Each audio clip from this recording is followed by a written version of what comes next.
Good morning, I'm Chris Mall with Kingsway Homes, and this morning we're going to show you a few things that you may never have a chance to see. Today we're backfilling a basement, and as you can see, when we start the backfill process, we place about 16 plus inches of stone over the drain tile, which helps promote water drainage to keep water out of the basement. You can also see the black damp proofing that we apply on the basement walls, which just gives you an added layer of moisture protection and prevent water from seeping into the inside of the basement.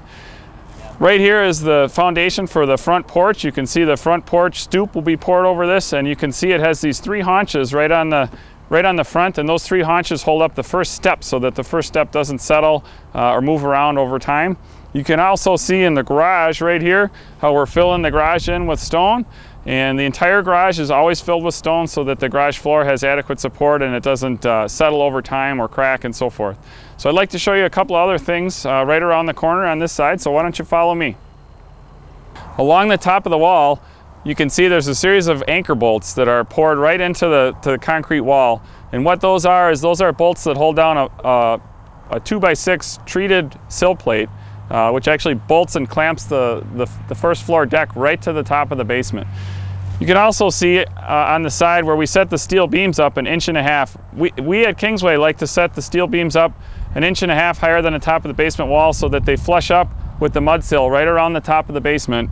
That prevents you from having to lay another sill plate across the top of the steel beam, helps prevent things like floor squeaks and unnecessary movement in the floor deck and so forth. So another thing that we do at Kingsway that we feel is really, really important. You can also see along the top of the foundation wall, you can see how we've poured some wood furring strips right into the side of the concrete wall.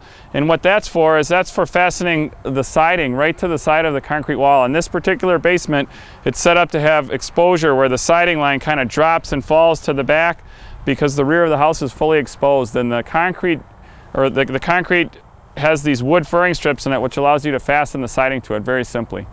So why don't you follow me? I got two more things I'd like you to see.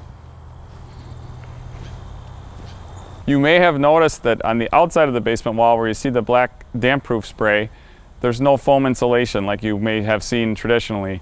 At Kingsway, we feel it's super important to insulate the inside of the basement, and we do that by applying a spray foam insulation on the interior of the basement wall.